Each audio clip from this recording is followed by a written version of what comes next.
Namaskar, good morning. Today, humanity faces perhaps the trial of its time as COVID-19 grips the world with its deadly embrace. Everywhere, as also in India, the mission is to do whatever it takes to prevent the epidemiological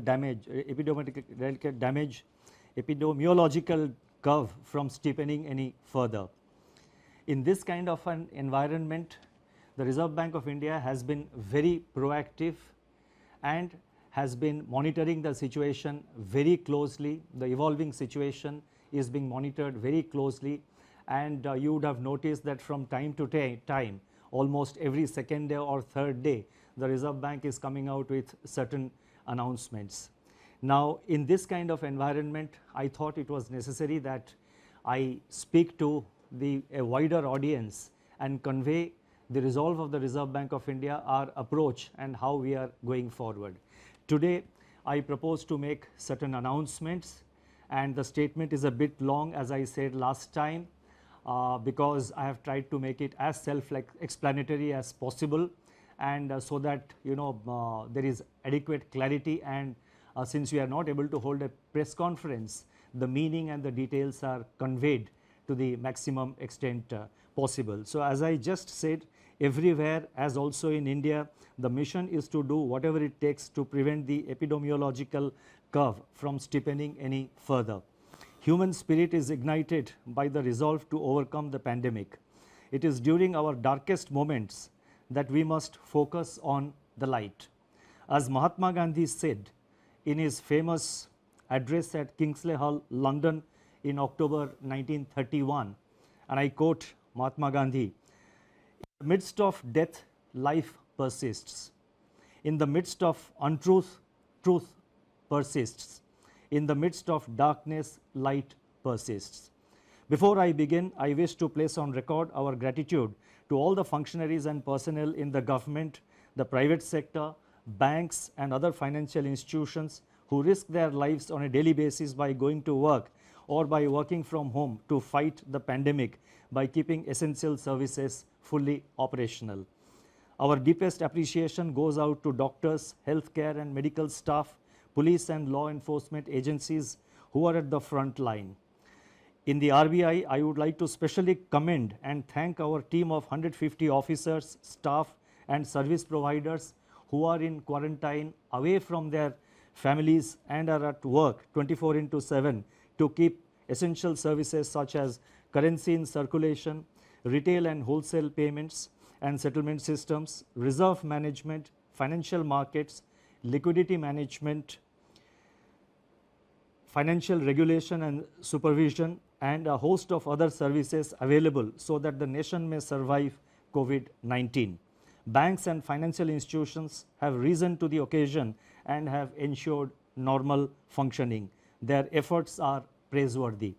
I would like to thank my colleagues in the Reserve Bank of India who set aside personal health concerns and join me in fashioning the array of measures taken by the RBI in the context of COVID-19.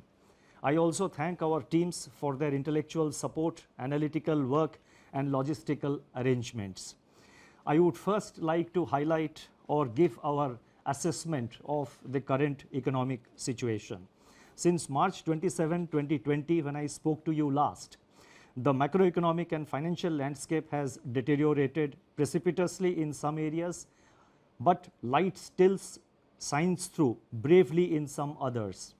On April 14, the IMF released its global growth projections, revealing that in 2020, global economy is expected to plunge into the worst recession since the Great Depression, far worse than what had happened during the global financial crisis. The IMF's economic counselor has named it the Great Lockdown, estimating the cumulative loss to global GDP over 2020 and 21 at around $9 trillion US, which is greater than the economies of Japan and Germany combined. Within this downturn, the projections are replete with even sharper declines in output in various countries. India is among the handful of countries that is projected to cling on somewhat tenuously to positive growth at 1.9%. In fact, this is the highest growth rate among the G20 economies as estimated by the IMF. The World Trade Organization sees world merchandise trade contracting by as much as 13 to 32%. I repeat, 13 to 32% in 2020. Global financial markets remain volatile and emerging market economies are grappling with capital flows and volatile exchange rates. Crude oil prices remain in a state of flux despite the agreement on production cuts by OPEC plus countries. For 2021, the IMF projects sizable V-shaped recoveries, close to 9 percentage points for the global GDP. India is expected to post a sharp turnaround and resume its pre-COVID, pre-slowdown trajectory by growing at 7.4% in 2021-22. Over the last 3 weeks, there have been a few data releases on domestic developments, but they are too disjointed to allow a comprehensive assessment of the state of economy. Yet, there are a few slivers of brightness among the encircling gloom. In my statement of March 27, I had referred to continuing resilience of agriculture and allied activities on the back of all-time highs in production of food grains and horticulture, with huge buffer stocks of rice and wheat far in excess of the buffer norms.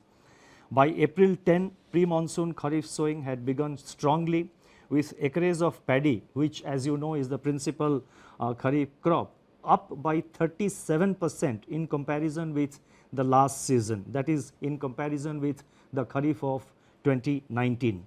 States such as West Bengal, Telangana, Odisha, Assam, Karnataka and Chhattisgarh are leading in sowing activity despite the lockdown. On April 15, the India Meteorological Department IMD forecast a normal southwest monsoon for 2020 season, with rainfall expected to be 100% of the long period average. These are early developments and they bode well for our rural demand, supported as they are by accelerating fertilizer production, which was noticed up to February 2020. The robust growth of 21.3% in tractor sales up to February 2020 as against a contraction of 0.5% in the corresponding period of the previous year may provide an offset to farm labor shortage on account of the lockdown. In other production sectors, the situation is more somber. On April 9, the index of industrial production for February was released, showing that industrial output accelerated to its highest rate in 7 months. The impact of COVID-19 is not yet captured in these prints. So therefore, there is no reason to get misled by the IIP data which was released up to February, because the impact of COVID-19 comes thereafter. More tellingly, however, the revival in electricity generation, a coincident indicator of demand that had commenced from January 2020, has been halted by a sharp fall in daily demand in the range of 25 to 30% after the lockdown announcement on March 25th. Automobile production and sales, port freight traffic declined sharply in March, as recently released data indicates. The Manufacturing Purchasing Managers Index, that is PMI, for March 2020, which was released on April 2, was the lowest in last 4 months. Notably, suppliers' delivery time lengthened for the first time in 5 months, indicating supply disruptions. The April 6 release showed that services PMI declined into contraction in March 2020, pulled down by a sharp downturn in export business, new domestic orders and employment. In the external sector, the contraction in exports in March 2020 at minus 34.6% has turned out to be much more severe than during the global financial crisis. However, amidst all this, the level of foreign exchange reserves which we have continue to be robust at US dollar 476.5 billion on April 10th, equivalent to 11.8 months of imports. Turning to the status of banking operations since the nationwide lockdown was imposed by the Government of India, the RBI has taken a number of steps to ensure normal business functioning by the entire banking sector. As a result, payment infrastructure is running seamlessly. Banks have been required to put in place business continuity plans to operate from their disaster recovery sites and or to identify alternate locations for critical operations so that there is no disruption in customer services. Our data show that there was no downtime of internet or mobile banking. On an average, ATM operations stood at 91% of the full capacity. The average availability of business correspondents is over 80%. Regional offices of RBI have supplied fresh currency of rupees 1,20,000 crores from March 1 till April 14th to currency chests across the country to meet increased demand for currency in the wake of COVID-19 pandemic. Banks have indeed risen to the occasion by refilling the ATMs regularly despite several logistical challenges. In my statement of March 27, I had indicated that together with the measures announced on March 27, the RBI's liquidity injection was about 3.2% of GDP since February 2020 MPC meeting. And as you would recall, the February 26, the February MPC meeting, the announcements were made, if I recall correctly, on 6th of February. So from 6th February 2020 till the, till March 27th, including the announcement made on March 27th, RBI had injected injected liquidity of an amount equivalent to 3.2% of our GDP. Since then, that is since March 27th, surplus liquidity in the banking system has increased sharply in the wake of sustained government spending. Systemic liquidity surplus as reflected in net absorptions. I am talking about net absorptions, that is the difference between the taking into account both the reverse repo and the repo. So therefore, the systemic liquidity surplus as reflected in net absorptions under the LAF averaged at about rupees 4.36 lakh crore during the period March 27th to April 14, 2020. As announced on March 27, the RBI undertook 3 auctions of targeted term repo operations, that is TLTRO, injecting cumulatively rupees 75,041 crore to ease liquidity constraints in the banking system and distress financial markets. Another TLTRO auction of rupees 25,000 crore is being conducted today. In response to these auctions, financial conditions, now this is very important, in response to these conditions, financial conditions have eased. I correct myself, in response to these auctions, financial conditions have eased considerably as reflected in the spreads on money and bond market instruments. Moreover, activity in the corporate bond market has picked up appreciably with several corporates making new issuances. There are also some indications that redemption pressures faced by the mutual funds have also somewhat moderated. Against this background, and as I mentioned that we have been constantly monitoring the situation after considerable internal deliberation and after monitoring the evolving situation, and in our effort to see that the financial system is fully functional, the markets are fully functional, we have in RBI decided to announce certain additional measures, and I would now like to elaborate upon them.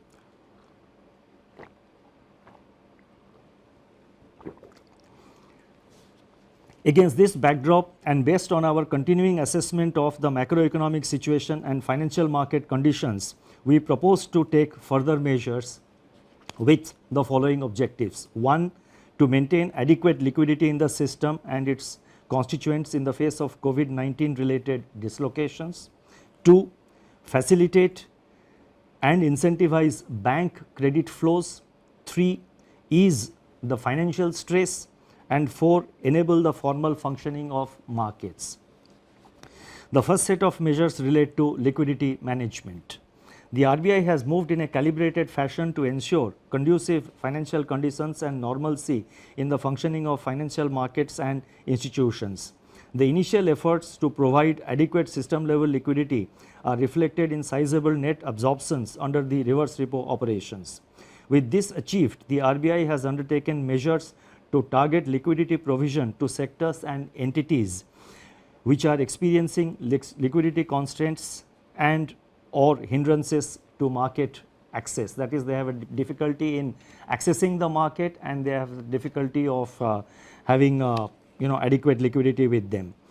LTROs, that is long-term repo operations, which we have undertaken.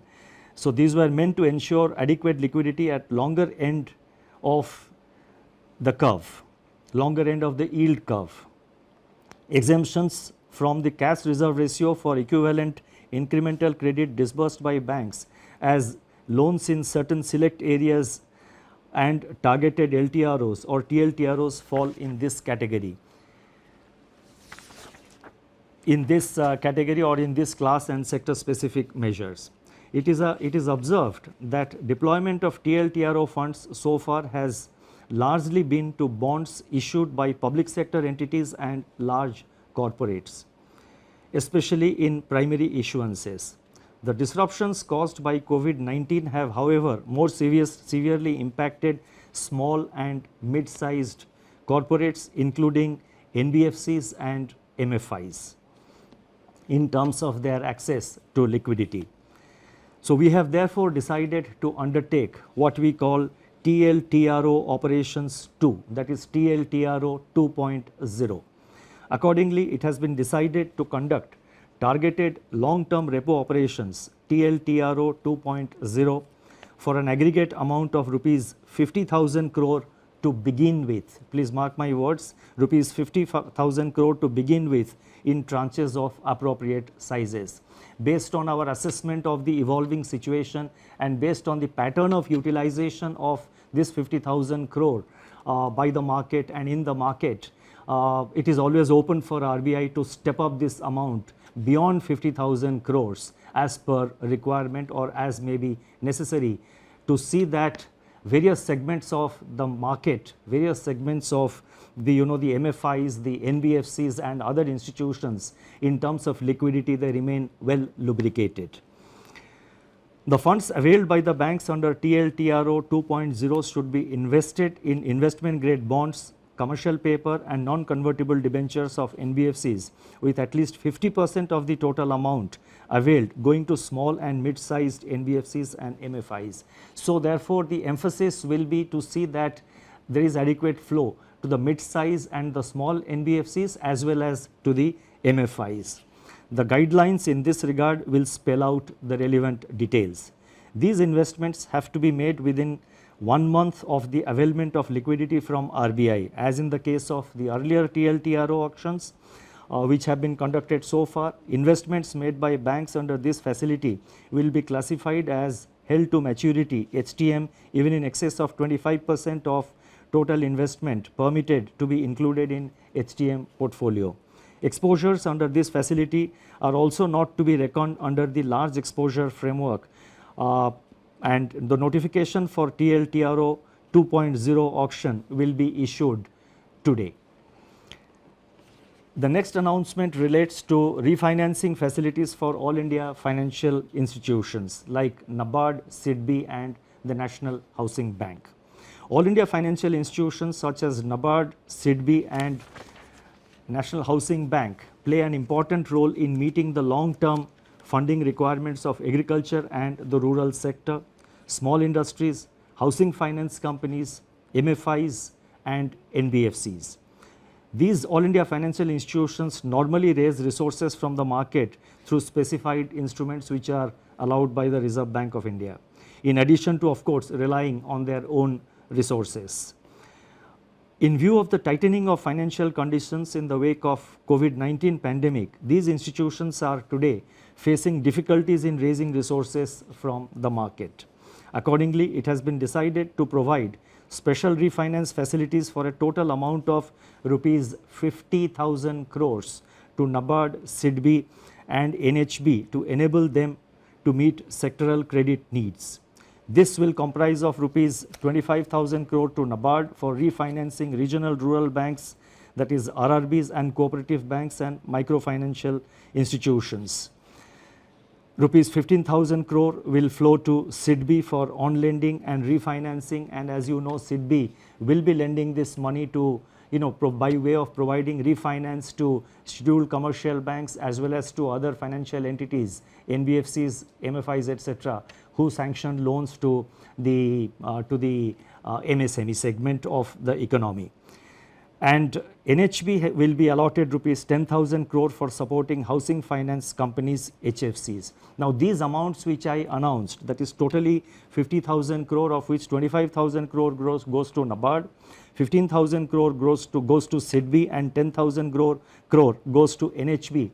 These amounts have been determined and decided in consultation with these institutions. Should there be additional requirement by these institutions, and again depending on and based on the actual utilization of resources provided, funds provided by the liquidity provided by the RBI, if there is a further requirement, the RBI will assess the situation, review it, and take further measures to step up this level of liquidity support. Advances under this facility will be charged at RBI's policy repo rate at the time of availment. So these institutions get it today as per the repo rate, which is 4.4%. So therefore this will enable these institutions to provide the refinance at an affordable rate, at a reasonable rate, when they extend this money to various lending institutions. The next announcement, and this is very important, relates to the LAF, Liquidity Adjustment Facility, and this relates to fixed rate reverse repo rate, that is the reverse repo rate. As I have mentioned earlier, the surplus liquidity in the banking system has risen significantly in the wake of government spending and the various liquidity enhancing measures undertaken by the RBI.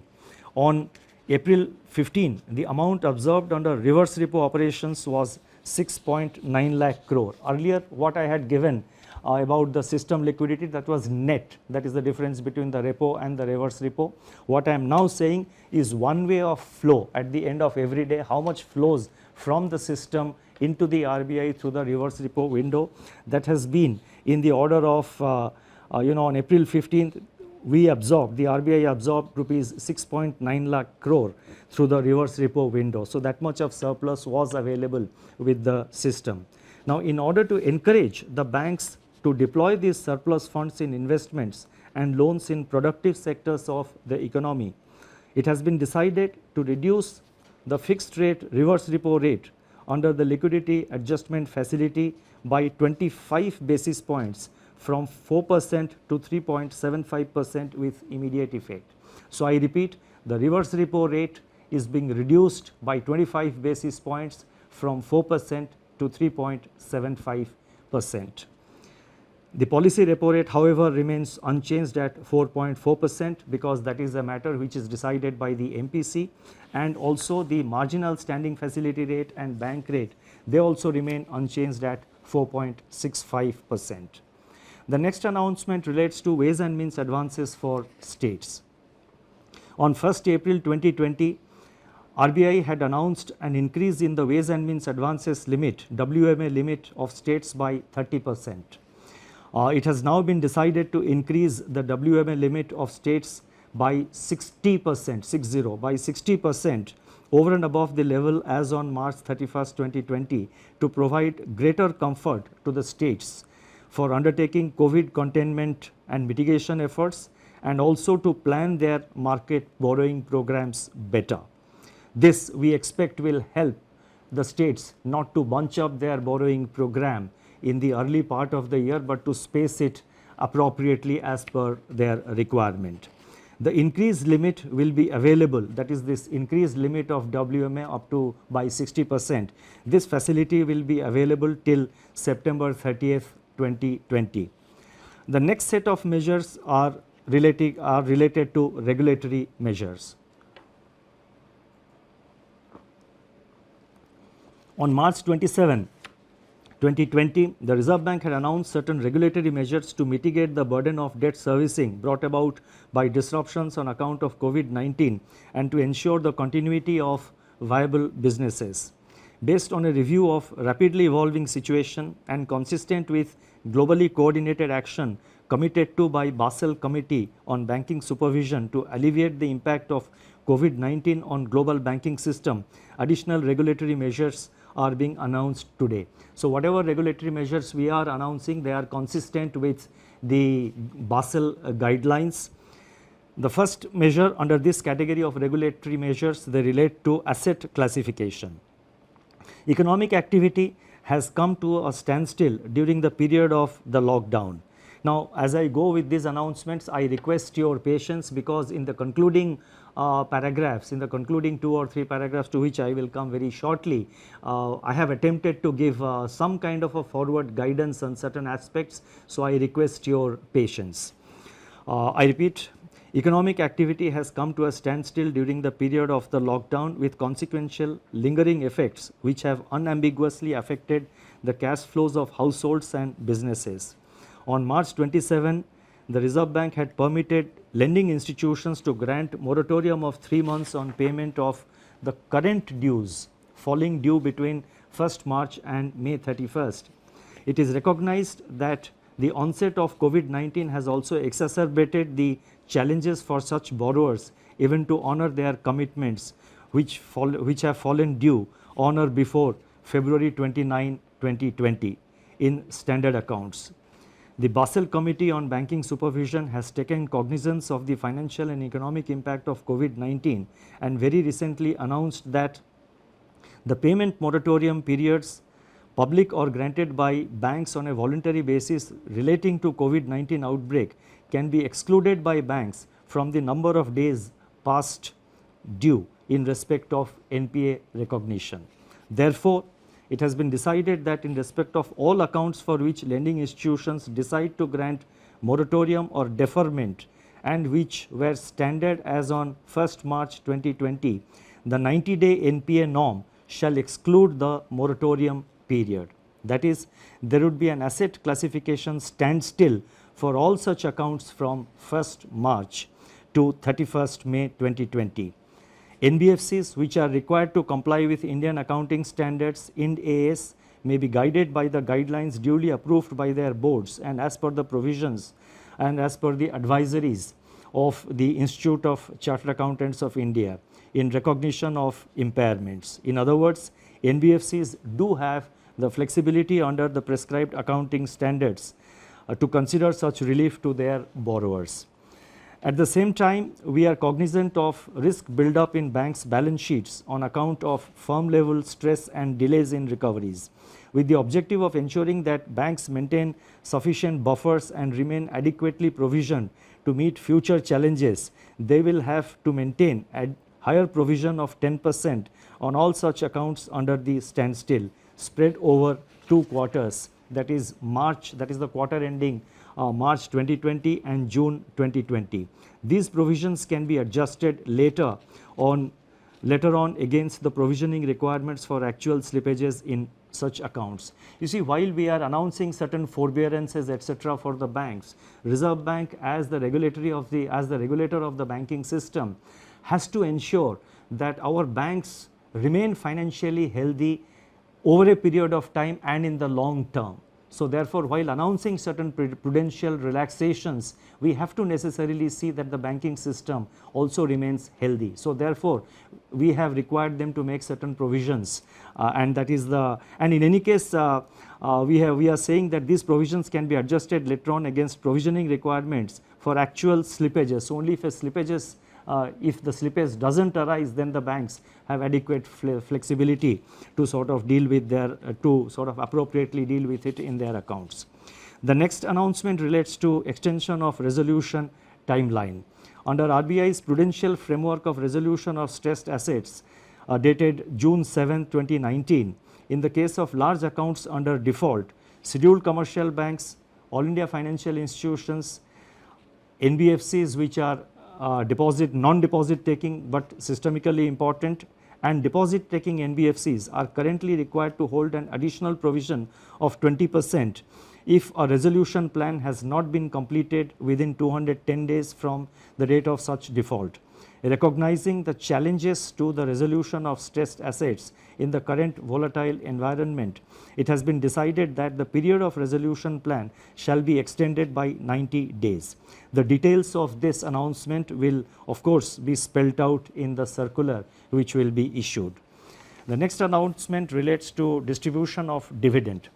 It is imperative that banks conserve capital to retain their capacity to support the economy and absorb losses in an environment of heightened uncertainty. It has therefore been decided that in view of the COVID-19 related economic shock, scheduled commercial banks and cooperative banks shall not make any further dividend payouts from profits pertaining to the financial year ended 31st March 2020 until further instructions. This restriction shall, however, be reviewed on the basis of the financial position of banks for the quarter ending September 30, 2020. The next announcement relates to LCR, liquidity coverage ratio. The Reserve Bank, and this is this is a norm which has been prescribed for the banks, as you would know. Reserve Bank has been proactively taking measures to address systemic liquidity issues through a slew of monetary and market operations. In order to ease the liquidity position at the level of individual institutions, the LCR requirement for scheduled commercial banks is, we have now decided that the LCR requirement of scheduled commercial banks will be brought down from, it is being brought down from 100% to 80% with immediate effect. I repeat, LCR requirement is being brought down from 100% to 80% with immediate effect. The requirement shall be gradually, however, restored back in two phases, 90% by 1st October 2020 and 100% by 1st April 2021. The next announcement relates to NBFC loans to commercial real estate projects. In terms of extant guidelines for banks, the date for commencement of commercial operations DCCO in respect of loans to commercial real estate projects delayed for reasons beyond the control of promoters can be extended by additional 1 year over and above the 1 year extension permitted in the normal course without treating the same as restructuring. And restructuring, as you know, would obviously have implications for asset classification.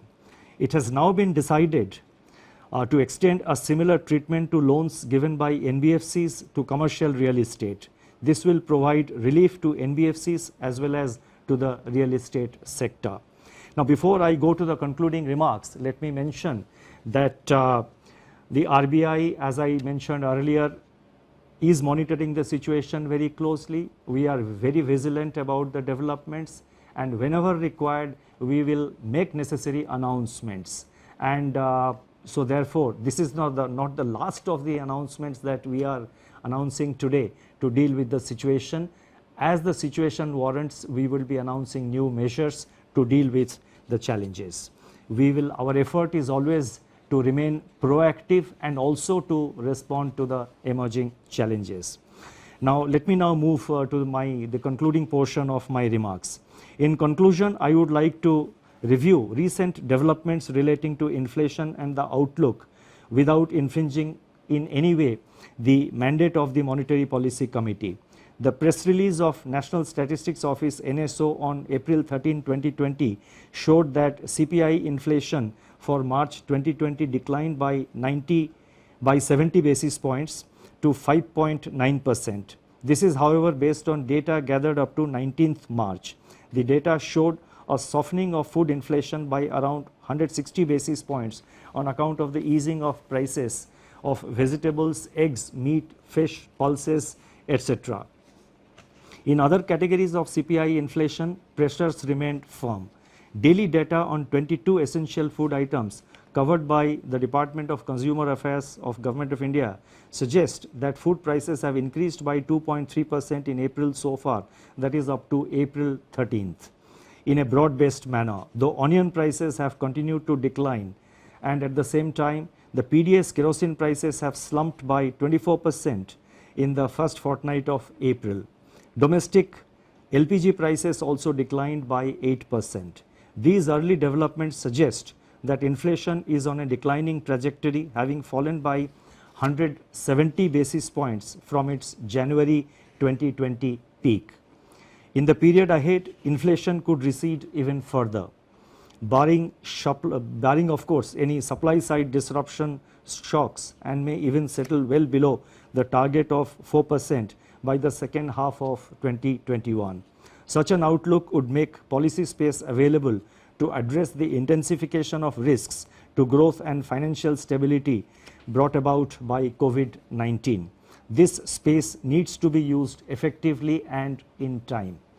The RBI, as I said earlier, will monitor the evolving situation continuously and use all its instruments to address the daunting challenges posed by the pandemic. The overarching objective is to keep the financial system and financial markets sound, liquid and smoothly functioning so that finance keeps flowing to all stakeholders, especially the vulnerable and the disadvantaged.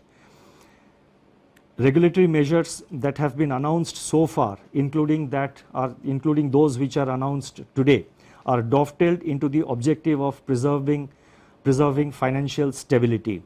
Although social distancing separates us, we stand united and resolute.